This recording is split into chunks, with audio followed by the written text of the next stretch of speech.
Is Google quietly killing the open web with AI? Europe thinks so, and they're not amused. The EU has just launched an antitrust investigation into Google, and this time it's not about cookies or data hoarding. It's about those shiny new AI-generated summaries popping up at the top of your search results. You know, the ones that basically answer your question before you even click a single link? Yeah, turns out that might not be great for the websites actually creating the info.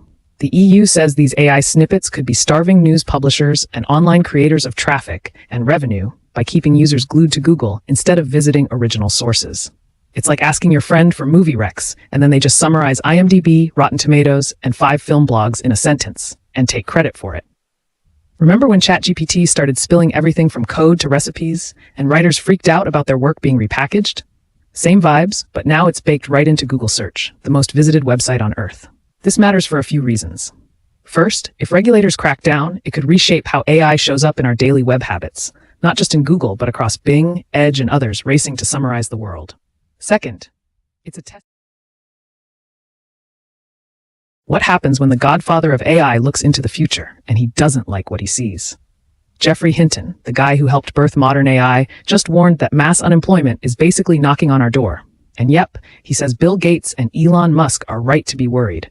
In a new interview, Hinton says AI is evolving way faster than most people think, and it's already starting to outpace what humans can do in more jobs than we're prepared for.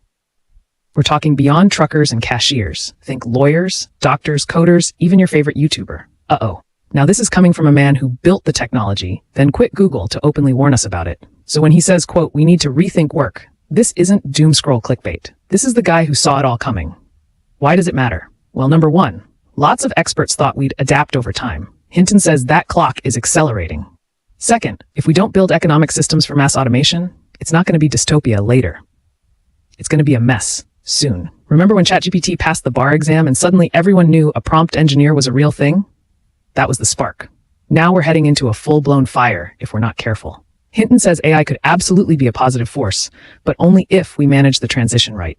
Otherwise, we're in for the tech version of musical chairs, with way too few seats. Follow Synapse Brief so you never miss the next big AI moment. What if I told you the biggest problem in AI research isn't AI? According to some top academics, the real issue is what they're calling a slop problem. That's right, not Skynet, not sentience, just good old-fashioned academic messiness. A new piece from The Guardian dives into the chaotic underbelly of AI research. And let's just say, if AI is the rocket, then some of the studies guiding it are duct tape and hope. Researchers are sounding the alarm over sloppy papers, cherry-picked benchmarks, and a mad dash for hype over actual scientific rigor. One expert literally said, "It's a mess." And when academics drop the M-word, you know it's bad. This isn't just about technical navel-gazing either. We're increasingly trusting AI to filter job applications, approve loans, even help doctors. So if the foundation of this tech is built on questionable research, that's like building a skyscraper on a Jenga tower, cool until it's not. Remember when ChatGPT blew everyone's mind, and suddenly half of LinkedIn turned into prompt engineers? That gold rush has also created pressure to publish fast, impress reviewers, and chase funding with flashy results. The result? More buzz, less backbone. Why should you care? First, if AI is shaping your future, you might want that future to be based on science, not shortcuts. Second, accountability in AI isn't just about regulating the tech. It starts with cleaning up the research that fuels it. So yeah, maybe before launching the next algorithm, let's make sure it's not running on spaghetti code and wishful thinking. What happens when a former president known for building walls turns his attention to artificial intelligence? Well, today, Donald Trump just signed an executive order that basically says, hey, states, hands off AI. That's right. If you're a state thinking about putting your own regulations on AI, Trump's telling you, not on my digital watch.